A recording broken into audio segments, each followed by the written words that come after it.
Hello, everyone. We are going to learn about a reaction. What is a reaction rate? What affects a reaction rate?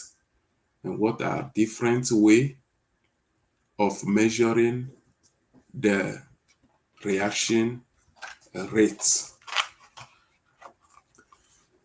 So the first thing we are going to look at is the definition of a reaction rate. What is a reaction rate? But first, let's look at what is a reaction.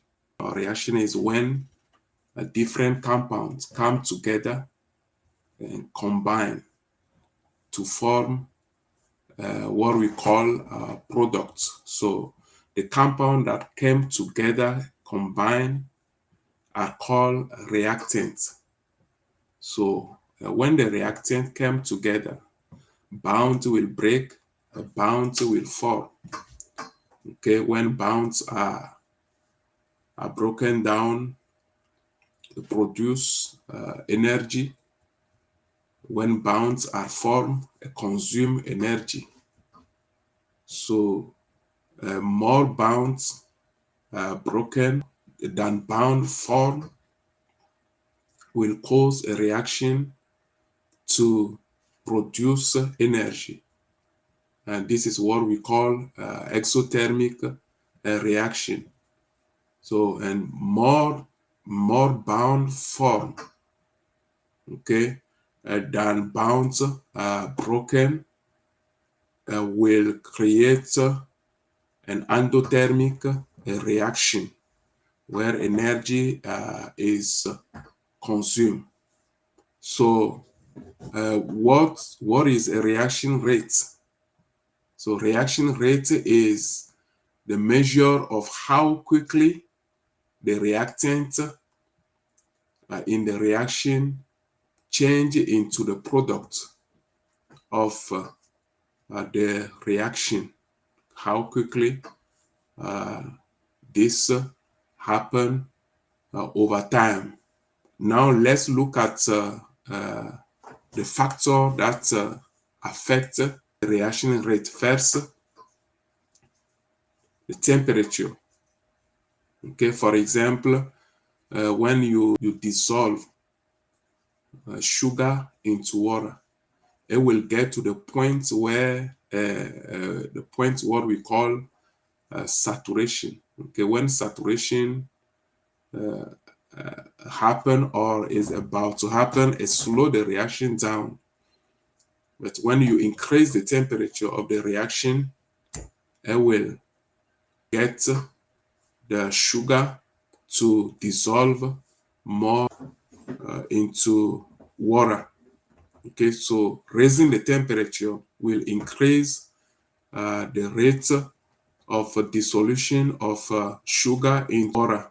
Okay, but now on the other side, if you consider, for example, the dissolution of calcium hydroxide, okay, into water, because this thing work both way. Sometimes when you raise the temperature, it will increase the rate of the reaction. But in some other case, when you decrease the temperature, it will increase the reaction rate. Okay, this is the example I was talking to you about. So the calcium, the example of calcium hydroxide. When you decrease the temperature, it will accelerate the rate of dissolution of calcium hydroxide into water. Okay, so it work both way. Okay, increasing temperature will increase the rate of reaction in some cases, and some other cases decreasing the temperature will increase the rate of the reaction. Another factor that also affects the rate of a reaction is concentration.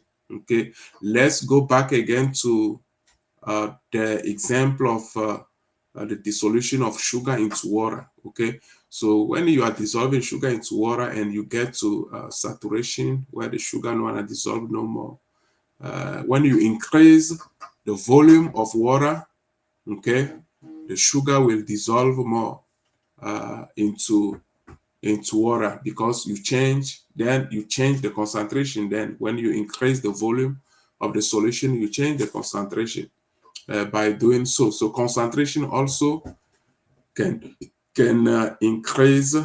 Changing concentration can increase the rate of the reaction. The other factor, the last factor we are going to look at is the presence of a catalyst. What is a catalyst? Catalyst is something which speed up a reaction, but at the end of the reaction has the same mass as the beginning of the reaction. Okay, so catalysts work by providing an alternative pathway to the reaction or any reaction to occur.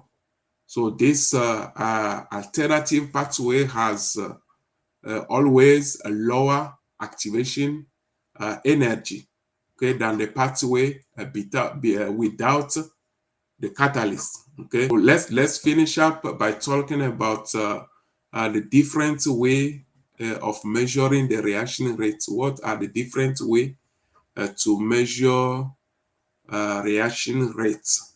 So there is two ways to measure reaction rates. The first way is to measure how quickly the reactant decrease over time. Measure how quickly the reactant decrease over time. And the second way is to measure how quickly the product increase, the volume of the product increase over time. That's the second way. So when the reaction is happening, you combine the products, right? Two compounds to react together and form a product. So when the reaction is proceeding toward the formation of the product, the mass of the reactant will decrease. Okay, so measuring the decrease in the mass of the reactant over time will help you to determine the rate of the reaction. Usually we measure this, we get out with two data, okay, the decrease in the mass, okay, different mass of the reactant, of one of the reactants over time, different time, and we draw graph, okay, you draw a graph, and from the graph you can actually calculate the rate of the reaction. Okay, and then same thing for the formation of the product. The volume of product will increase. You can measure the increase over time, and that also will allow you to calculate the speed or the rate of the reaction. I have a quiz I want you to take, but I want you to be able to write those answers down without rolling back to what we say about reaction rate, the factor that affect the reaction rate, and the different way of measuring a reaction rate. Okay, so I want you to be able to write in your own words. Okay, after listening to my short presentation, write in your own words. Okay, question number one, what is a reaction? Okay, question number two, what is the reaction rate? Question one, what is a reaction? Question two, what is a reaction rate? Question 3, what are the factors that affect the reaction rate? And question number 4, what are the different ways of measuring the reaction rate? Okay, write your answer in your own words. Okay, thank you for your attention.